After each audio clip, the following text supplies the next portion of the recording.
नमस्ते मेरे प्यारे भाई। जी हाँ, मैं ही हूं, बस दाढ़ी छिला लिया हूं। और मेरे बहुत गरियाने के बाद रेलवे में आरआरबी जूनियर इंजीनियर 2024 की भर्ती आई हैं। और इसमें ठीक ठाक वैकेंसी आई है, क्योंकि एक टेक्निकल भर्ती है। इसमें बीए बीएससी वाले अप्लाई नहीं कर सकते। जिनके पास कोई टेक्निकल डिग्री है, डिप्लोमा होल्डर है, वही इस पे अप्लाई कर सकते हैं। तो 7,951 यानी कि लगभग 8,000 वैकेंसी इसमें आई हैं। बहुत सारे मेरे कॉलेज के दोस्त हैं जो रेलवे में जूनियर इंजीनियर हैं। और आप ये सोचे कि बहुत ही आरामदायक सरकारी बाबू वाली जॉब है, ऐसा नहीं है। इसमें आपको अच्छा खासा काम करना पड़ेगा, आपके पास वर्क प्रेशर रहेगा और आपकी सैलरी जो है 60,000 के आसपास बनेगी, 60,000 के आसपास। तो इस वीडियो में आपको कंप्लीट डिटेल बताऊंगा कि इसमें क्या एज है, क्या एलिजिबिलिटी मांगी गई है, क्या सिलेबस है, क्या एग्जाम पैटर्न है, कब आपका एग्जाम होगा, कैसे एग्जाम आपको फिल करना है फॉर्म। सारी डिटेल मैं आपको इस वीडियो में बताऊंगा। शुरू से लेकर आखिर तक देखिएगा। मैं आपको ये भी बताऊंगा कि आपको तैयारी कहां से और कैसे करनी है।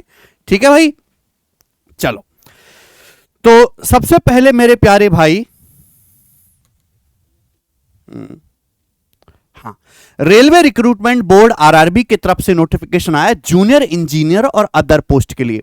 ये एक लेवल 6 की जॉब है। लेवल 6 यानी कि मेरे दोस्तों जिसकी सैलरी काफी अच्छी खासी हो जाती है। तो हम बात करें एसएससी सीजीएल सब इंस्पेक्टर के इक्विवेलेंट लेवल की ये जॉब है, लेवल 6। ठीक है, कुछ पोस्ट में लेवल 7 वाली भी हैं, लेकिन जो मेन पोस्ट है वो लेवल 6 वाली ही है, जूनियर इंजीनियर और अदर पोस्ट। ठीक है,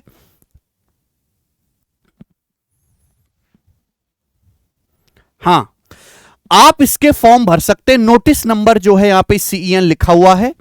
आप इसके फॉर्म भर सकते हैं 30/7/2024 से, 30 जुलाई 2024 से इसके फॉर्म भरना शुरू हो जाएंगे और पूरे एक महीने तक यानी कि 29 अगस्त 2024 तक आप इसके फॉर्म अप्लाई कर सकते हैं। Age will be calculated. इसमें जो एज है वो 18 से 36 साल मांगी गई है, यानी कि किसी भी बंदे की एज अगर 1 जनवरी 2025 को 18 साल 36 साल के बीच में है, वो इस फॉर्म को अप्लाई कर सकता है। अगर मैं इस फॉर्म की फीस की बात करूं तो सभी कैंडिडेट के लिए 500 रुपए की फीस है और उसके अलावा एससी एसटी और फीमेल के लिए 250 रुपए की फीस है। आप कहोगे सर एससी एसटी फीमेल की तो कोई फीस लगती नहीं है, फिर हमसे 250 रुपए क्यों लिया जा रहा है? इसमें 2 पेपर होने हैं, सीबीटी 1 सीबीटी 2। अगर आप सीबीटी 1 देने जाओगे तो आपको 500 रुपए में से 400 रुपए रिटर्न आ जाएंगे।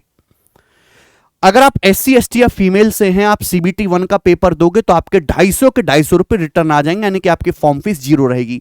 लेकिन आपने फॉर्म भर के अगर पेपर ही देने नहीं गए सीबीटी 1 का, तो ना तो आपके 500 रुपए रिटर्न आने, ना आपके 250 रुपए रिटर्न आ रहे हैं। रेलवे कहते हैं हम इतना खर्चा कर रहे हैं, कंप्यूटर अरेंज कर रहे हैं, आपका पेपर करवा रहे हो, तुम पेपर देने नहीं आ रहे, नास पिटो, खर्चा हो रहा है। तो इस वजह से वो आपके 500-250 रुपए हड़प लेंगे। सीबीटी 1 अगर आप दोगे तो ये मेरे दोस्त 500 में से 400 रुपए, 250 के 250 रुपए रिटर्न आ जाएंगे। लेकिन अभी आपको इतने पैसे फॉर्म फिल करने के देने ही पड़ेंगे। ठीक है, ये मोस्ट इंपॉर्टेंट बात है। तो कोई महंगा फॉर्म नहीं है कि आप इससे गुस्सा हो। वैसे भी सेंट्रल गवर्नमेंट की जितनी भी जॉब आते हैं उनकी फॉर्म की फीस बहुत कम, 100-150 बस इतनी होती, इससे ज्यादा फीस होती नहीं है। ये ना इसके बाद। ठीक है भाई, अगर हम बात करें तो इसमें 2 पोस्ट मेन है, chemical supervisor research and metrological supervisor research. ये लेवल 7 की जॉब है और इसकी मात्र 17 वैकेंसी है। ये लेवल 7 है, यानी कि सबसे टॉप नोच। इसकी सैलरी भी 80-85 हजार को टच करेगी। ठीक है, ये इसकी बेसिक पे है 44,900, फिर उसमें और एक्स्ट्रा अलाउंसेस मिला के काफी ज्यादा पहुंच जाएगी। एज इसकी 18 से 36 साल है, 1 जनवरी 2025 तक। जो मेन है जिस पे आपको फोकस करना है, junior engineer, depot material superintendent and chemical metrological, नीचे क्या लिखा हुआ है केशव, ये इंजीनियरी होगा, लेवल 6। इसकी 7,934 वैकेंसी है। असिस्टेंट है ना, केमिकल मेट्रोलॉजिकल असिस्टेंट। टोटल 7,934 और 17 को अगर मैं मिला दूं तो 7,951 पोस्ट ये बनती हैं। 7951 आपके पास पोस्ट आई हैं रेलवे जूनियर इंजीनियर की। ठीक है, अच्छी खासी हैं। अगर हम बात करें तो इसके सिलेक्शन का प्रोसेस क्या होगा। सिलेक्शन में आपको कोई इंटरव्यू या डिस्क्रिप्टिव नहीं देना है, आपको केवल रिटन एग्जाम देना है। रिटन में जितना ज्यादा स्कोर करोगे उसके हिसाब से आपको जॉब मिलेगी। सबसे पहले आपका यहां पे सीबीटी 1 कराया जाएगा, कंप्यूटर बेस्ड टेस्ट 1, जिसमें आपसे कुछ भी टेक्निकल नहीं पूछा जाएगा, केवल जनरल चीजें पूछी जाएंगी। लेकिन सीबीटी 1 क्लियर करने के बाद जब आप सीबीटी सेकंड दोगे, इसमें टेक्निकल वाले पोर्शन का वेटेज ज्यादा रहेगा। कौन कौन सी पोस्ट के लिए क्या क्या क्वालिफिकेशन है, कौन सी डिग्री आपके पास होनी चाहिए, कौन सी शैक्षणिक योग्यता होनी चाहिए, एजुकेशन क्वालिफिकेशन, इन्होंने अपने नोटिफिकेशन में डिटेल में बताया हुआ एक चार्ट बना के मैं वो नोटिफिकेशन अपने टेलीग्राम चैनल पे डलवा दूंगा। टेलीग्राम चैनल का जो लिंक है वो डिस्क्रिप्शन में पड़ा हुआ है, ठीक है ना। सीबीटी सेकंड क्लियर करने के बाद आपका डॉक्यूमेंट वेरिफिकेशन होगा, फिर आपका एक नॉर्मल सा बहुत मिनिमल सा मेडिकल एग्जामिनेशन होगा, दैट्स इट, आपका एग्जाम प्रोसेस पूरा हो गया। बहुत जल्दी चांस है कि ये आपका एग्जाम प्रोसेस कम समय में करवा लिया जाए, साल भर से कम समय में ही ये पूरा प्रोसेस हो जाए जी। अब इसके सीबीटी 1 में क्या क्या पूछा जाएगा। सीबीटी 1 में वही सिलेबस है और वही सब्जेक्ट हैं जो आपके एसएससी या अदर नॉर्मल एग्जाम में, जनरल एग्जाम में आते हैं। मैथ्स 30 सवाल पूछे जाएंगे मेरे दोस्तों, 30 नंबर के, यानी कि एक क्वेश्चन यहां 1 नंबर का है। जनरल इंटेलिजेंस के 25 क्वेश्चन पूछे जाएंगे 25 नंबर के, जनरल अवेयरनेस के 15 क्वेश्चन पूछे जाएंगे 15 नंबर के, और जनरल साइंस के 30 क्वेश्चन पूछे जाएंगे 30 नंबर के। टोटल आपसे 100 क्वेश्चन पूछे जाएंगे, 100 मार्क्स का होगा और आपको 1.5 घंटे 90 मिनट का टाइम दिया जाएगा। जी हां, इसमें निगेटिव मार्किंग भी है, 1/3 की इसमें निगेटिव मार्किंग है। कुछ बच्चों के मन में डाउट आ रहा होगा कि सर क्या फाइनल ईयर में जो अपीयरिंग में है, जो 4th ईयर में, क्या वो फॉर्म भर सकते हैं? नहीं, अगर आपकी बीटेक या डिप्लोमा कंप्लीट हो चुका है तो ही आप इस फॉर्म को भर सकते हैं, ठीक है ना। अपीयरिंग वाले इसको नहीं भर सकते। नॉर्मली सीबीटी 1 में सीबीटी सेकंड देने के लिए 15 गुना बच्चों को क्वालिफाई किया जाएगा, यानी कि आप ये मान के चलिए कि जैसे 8000 वैकेंसी हैं टोटल, तो 8000 वैकेंसी का 15 गुना, यानी कि 1,20,000 से 1,25,000 बच्चों तक, ठीक है भाई, आपके सीबीटी सेकंड के लिए क्वालिफाई किए जाएंगे। इन बच्चों को सीबीटी सेकंड देना पड़ेगा, ठीक है भाई। चलो, अब सीबीटी सेकंड में क्या पूछा जाना है वो मैं आपको बताता हूं। सीबीटी 2 में जनरल अवेयरनेस के 15 क्वेश्चन 15 नंबर के, फिजिकल और physics and chemistry 15 question 15 number के, साइंस वाला पोर्शन है, बाकी इसमें और ये पॉलिटी हिस्ट्री वगैरह नहीं आएगा। Computer application basics 10 questions 10 number के, और रेलवे के किसी भी पेपर में कंप्यूटर का कुछ नहीं आता है, केवल इसके अलावा, ठीक है जी। उसके बाद एनवायरमेंट एंड पॉल्यूशन बेसिक्स, ये बहुत नॉर्मल सा है, 10 क्वेश्चन 10 नंबर के। जो मेन है, जिसमें आपकी असली लड़ाई होगी और जहां आपको स्कोर करना है, वो है आपका टेक्निकल एबिलिटी। टेक्निकल एबिलिटी, इसके 100 क्वेश्चन आएंगे, 100 क्वेश्चन 100 नंबर के होंगे, और आपको यहां पे 150 क्वेश्चन अटेम्प्ट करने 150 नंबर में, लेकिन यहां आपको 2 घंटे का समय दिया जाएगा, 2 आवर्स का। ये सारे पेपर ऑब्जेक्टिव होगा मेरे दोस्तों, कोई आपका मतलब बहुविकल्पीय प्रश्न यहां पे पूछे जाएंगे, आपको केवल ऑप्शन टिक मार्क करने हैं। ऑनलाइन पेपर होगा, ऑफलाइन पेपर नहीं होगा, ठीक है। अभी एग्जाम की डेट इन्होंने नहीं बताई है, लेकिन बहुत ही जल्द आपका पेपर ये करवाया जाएगा जी।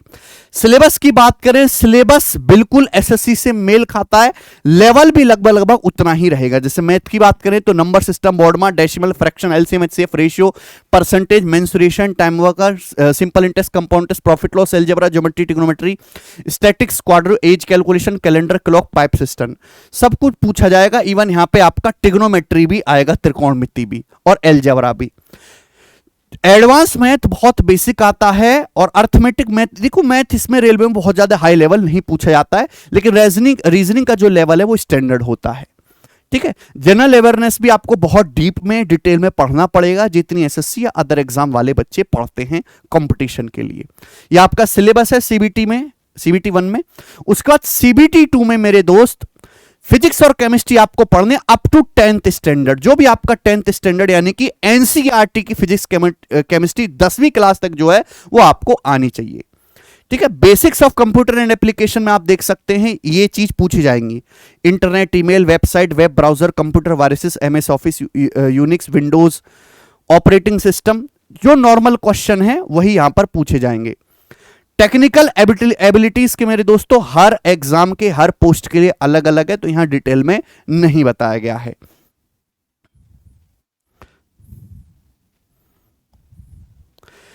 Important, 3 years of age reduction is included in this age limit as one time measure due to the COVID-19 pandemic.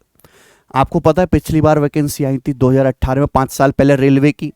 इसी बीच में कोविड भी आया तो 3 साल तक कोई पेपर नहीं लिया रेलवे ने। तो रेलवे वाले कह रहे हैं कि हमने 3 साल का एज रिलैक्सेशन दे दिया। ये जो एज आपकी 18 से 36 साल है, ये एज 18 से 33 साल होनी थी, लेकिन हमने 36 कर दे, सभी को 3 साल का रिलैक्सेशन मिला है। आप किसी कैटेगरी से हैं ओबीसी तो आप प्लस 3 साल और ऐड कर लीजिए, एससी एसटी हैं तो प्लस 5 साल और ऐड कर लीजिए। एजुकेशन क्वालिफिकेशन की बात करें, डिफरेंट एजुकेशन क्वालिफिकेशन चाहिए अलग अलग पोस्ट के लिए, ठीक है भाई। Candidates waiting for result of prescribed education qualification should not apply. मैंने पहले बता दिया कि अगर आपका फाइनल रिजल्ट नहीं, बिल्कुल नहीं आया है तो आपको अप्लाई नहीं करना चाहिए, जबकि एसएससी में आप लोग अप्लाई कर सकते हैं अगर आप 4th ईयर में हैं, ठीक है। मोड ऑफ एग्जामिनेशन 2 स्टेज में होगा। Apply to more than 1 RRB by candidate result in rejection of all application. अगर कोई बच्चा एक जोन से ज्यादा जोन में अप्लाई कर देता है तो उसका फॉर्म रिजेक्ट कर दिया जाएगा। आप एक ही जोन से अप्लाई कर सकते हो, यह बात ध्यान में रखिएगा। तो आपको सोच समझ के यहां पर फॉर्म भरना है।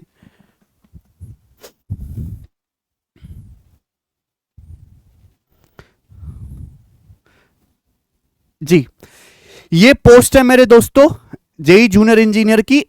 एक एप्लीकेशन के पास must have 3 year diploma in civil engineering, mechanical, production, automobile, electronics, instrumentation, control engineering, control tools, mechanics. ये आप यहां से पूरा पढ़ सकते हैं कि कौन कौन सी पोस्ट के लिए आपके पास कौन कौन सी एजुकेशन क्वालिफिकेशन होनी चाहिए।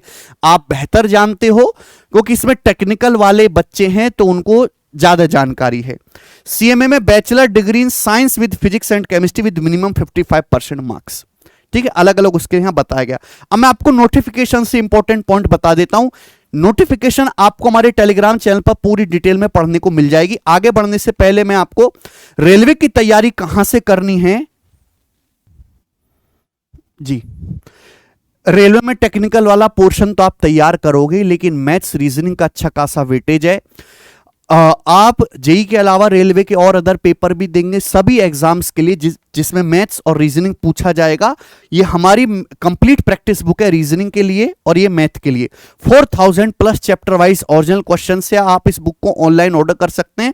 आरबीडी पब्लिकेशन की तरफ से बुक आती है, आरबीडी की वेबसाइट से डायरेक्ट आप जाके बुक ले सकते हैं। ये 4000 क्वेश्चंस लगाने के बाद आप रेलवे का कोई भी एग्जाम बिल्कुल तसल्ली से जाके दे सकते हो कि रेलवे का 80 से 90% पेपर मैथ्स का, रीजनिंग वाले पोर्शन का, बाकी तो मैंने देखा नहीं, एज इट इज रिपीट होता है, ठीक है। और इतनी ही आपको जरूरत है रेलवे का एग्जाम क्वालिफाई करने के लिए। ये बुक आपको बड़ी आसानी से मिल जाएगी। मैं आपसे ये नहीं कह रहा कि आप रेलवे के प्रीवियस ईयर के 15-20 हज़ार सवाल लगाओ, लेकिन ये 3-4 हजार जो सवाल हैं, हर एक टाइप का एक एक क्वेश्चन प्रीवियस ईयर में से छांट छांट के आपको जरूर करना चाहिए। ये बुक हिंदी लैंग्वेज में है और इनमें सॉल्यूशंस दिए गए हैं, ठीक है, सॉल्यूशंस इसमें समझाए गए हैं बहुत बेहतर तरीके से जी।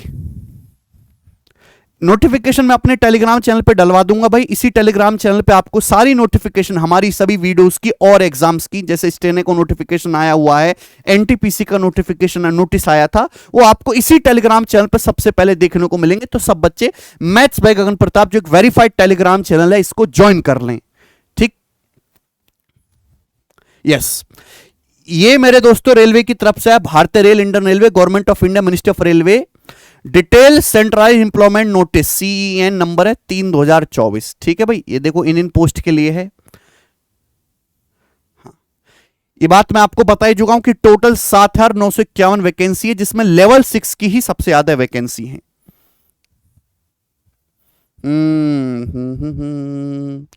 एग्जाम 2 स्टेज में होगा, नीचे आते हैं। ये पूरा नोटिफिकेशन आप पढ़ सकते हो। ये मेडिकल स्टैंडर्ड भी यहां पे बताया गया कि आपके मेडिकल स्टैंडर्ड क्या क्या होने चाहिए। Physical fit in all respect, distance vision 6/9 है, 6/9 विद और without glasses, power of lenses not to exceed 2D। तो जो आपको फिजिकल फिटनेस चाहिए वो यहां पर डिटेल में बताया गया, आप इसको पढ़ लीजिएगा, ठीक है ना। कोई बहुत ज्यादा यहां से आपके रनिंग वगैरह नहीं करवाई जाने वाली है, तो उसके लिए आप निश्चिंत रहें। एज वही है मेरे दोस्तों, 18 से 36 साल मांगी गई है, और यानी कि 2/1/1989 से 1/1/2025 के बीच की आपकी डेट होनी चाहिए अगर आप जनरल और ईडब्ल्यूएस कैटेगरी से हैं। ओबीसी के लिए आपको 3 साल का रिलैक्सेशन मिल जाएगा, नॉन क्रीमी लेयर के लिए एससी एसटी के लिए आपको एज में 5 साल का रिलैक्सेशन मिल जाएगा। बाकी अदर कैटेगरीज में कितना रिलैक्सेशन है वो आप यहां पे देख सकते हैं, पूरा इन्होंने डिटेल में बताया है। वही आप 500 रुपए फीस आपकी जाएगी तो 400 रुपए का अमाउंट रिफंड हो जाएगा during deducting bank charges on appearing on first stage CB2।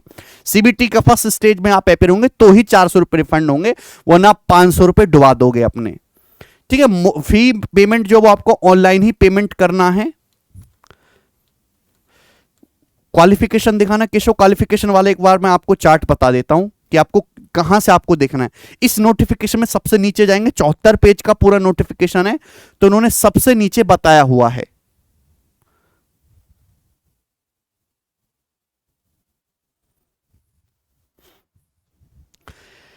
ये चार्ट है मेरे दोस्तों, आपको यहां पे पोस्ट पैरामीटर्स बताया गया डिटेल में। जैसे कि आप देखिए, जूनियर इंजीनियर इलेक्ट्रिकल लेवल 6, यहां पे डिपार्टमेंट आपका इलेक्ट्रिकल आ गया। इनका सब डिपार्टमेंट इलेक्ट्रिकल के अंदर भी इन्होंने बहुत सारे डिपार्टमेंट बन रखे हैं, तो design, drawing, production unit and R&D, research and development. आपको इलेक्ट्रिकल के अंदर इन डिपार्टमेंट्स में किसी में भी डाला जा सकता है, वो रेलवे की मर्जी है मेरे दोस्त। अब उसमें आपको क्वालिफिकेशन क्या चाहिए? 3 ईयर का डिप्लोमा मैकेनिकल में, इलेक्ट्रिकल में या इलेक्ट्रॉनिक्स में, या फिर combination of any sub stream of basic stream of mechanical, electrical, electronics engineering from a recognized university और इंस्टीट्यूट। ऐसा नहीं कि आप मेरे दोस्तों जूनियर इंजीनियर इलेक्ट्रिकल के लिए अप्लाई कर रहे हैं तो केवल इलेक्ट्रिकल वाला ही कर सकता है। अगर आपके पास मैकेनिकल या इलेक्ट्रॉनिक्स की डिग्री है तो भी आप इसमें अप्लाई कर सकते हैं। ठीक है ना? तो हर पोस्ट के लिए क्या उसका लेवल है, कौन से उसमें सब डिपार्टमेंट में, क्या पोस्ट का मेडिकल स्टैंडर्ड उसमें चाहिए होगा, और क्या आपकी एजुकेशन क्वालिफिकेशन होनी चाहिए। जैसे सिविल वाला है तो सिविल वाले में केवल सिविल वाले बच्चे ही अप्लाई कर सकते हैं, उसमें इलेक्ट्रिकल या इलेक्ट्रॉनिक्स वाले अप्लाई नहीं कर सकते। ठीक है भाई, एक टाइम पे फॉर्म मैंने भी भरा था, फिर मैंने छोड़ दिया बीच में, मैं पढ़ाने लग गया। ठीक है जी, ओके। यहां जोन वाइज रेलवे की वैकेंसी बताई गई है कि जोन वाइज नहीं, पोस्ट वाइज वैकेंसी बताई गई कि कितनी कितनी वैकेंसी। सबसे नीचे आप जाओगे तो आप यहां से रिसर्च करके देख सकते हैं कि जूनियर इंजीनियर जैसे इलेक्ट्रिकल वर्कशॉप है, इसकी अलग अलग रीजन में होंगी ना ये।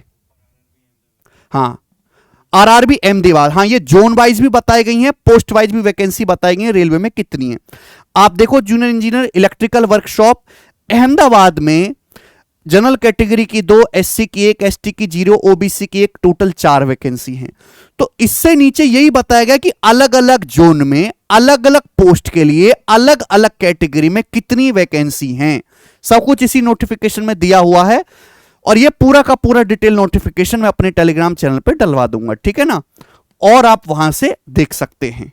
ठीक है भाई, तो आप इसका फॉर्म भर दीजिए। जिनके पास टेक्निकल डिग्री है, BSc, BA, BCom वाले इस फॉर्म को अप्लाई नहीं कर पाएंगे, लेकिन उनके पास अदर ऑप्शन है, जैसे कि ग्रुप D NTPC का हो गया, ALP का हो गया, RPF सब इंस्पेक्टर कांस्टेबल का हो गया। इसमें जनरल डिग्री वाले भी अप्लाई कर सकते हैं। तैयारी के लिए आप हमारी इन दोनों बुक्स को रेफर कीजिए, मैथ की और रीजनिंग की। ठीक है भैया, रेलवे के किसी भी एग्जाम में इंग्लिश आती नहीं है, इस जूनियर इंजीनियर के एग्जाम में भी इंग्लिश आपसे कतई नहीं पूछी जाएगी, तो इंग्लिश को लेकर निश्चिंत रहिए।